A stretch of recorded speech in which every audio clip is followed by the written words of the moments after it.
the wearing of the headscarf for the women. This seems to have become so major, a major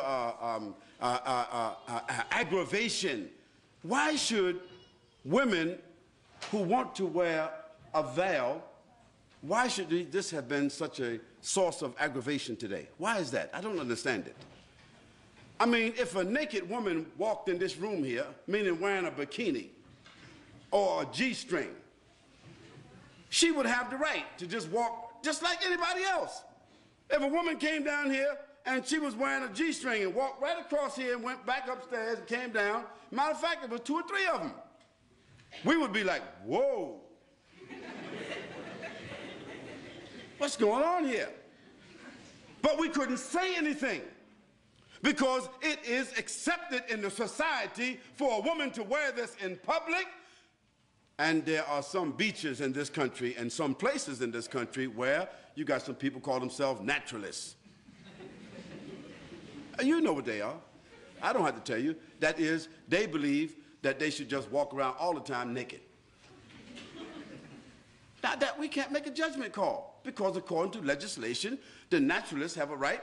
There's a man that was running across the whole UK for 3 months. Can you imagine that? 3 months with nothing but a hat and a pair of boots on. I mean, he's running. Can you imagine a man running through a village?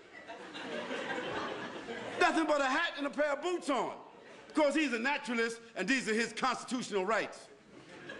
And for 3 months, nobody could say anything about it. Well, I say that in a society where people are allowed to express themselves that way, why should there be a problem about Muslim women, whether in the schools or otherwise, choosing the preference to cover their heads or to cover their bodies with loose garments? Why should there be such an uproar? Why is there the need for the media to assault and say Muslims want to take over our society and Muslims want to impose their values upon us and so forth? Well, I want to remind them that until 15 or 20 years ago, the nuns in the church, in the Catholic Church, they had to wear it. Is it right or wrong? And just recently, the Catholic Church has relaxed the uniform codes of the nuns where they can show a little cleavage.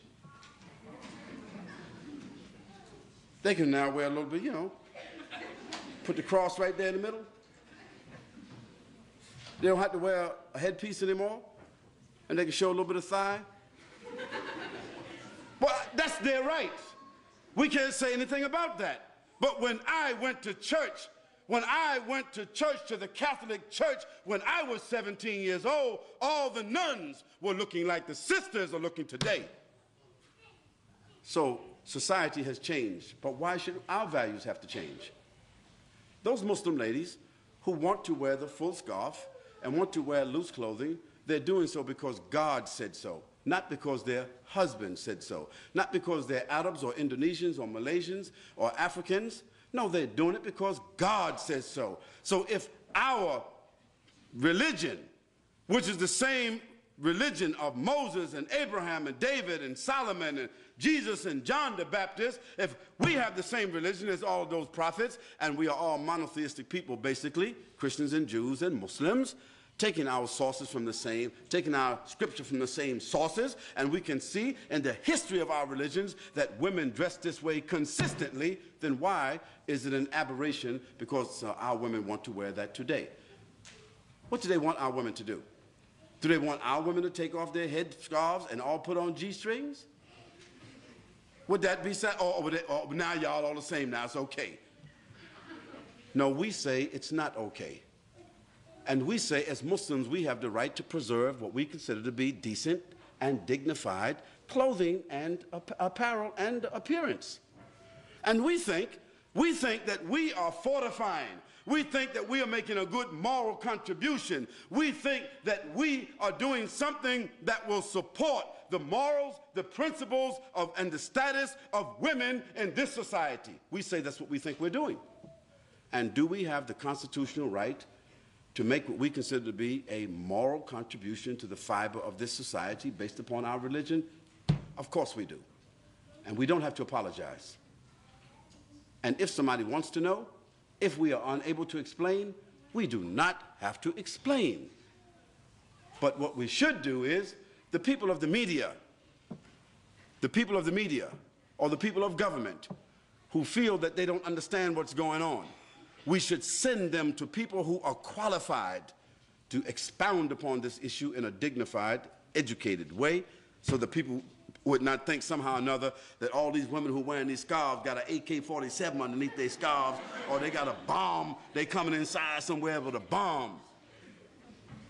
You know, stereotypes. But the issue is, we Muslims, the Muslim ladies in particular, you do not have to explain to anybody why you are dressed the way you are dressing. Just like others who are undressed do not have to explain to anybody why they are undressed.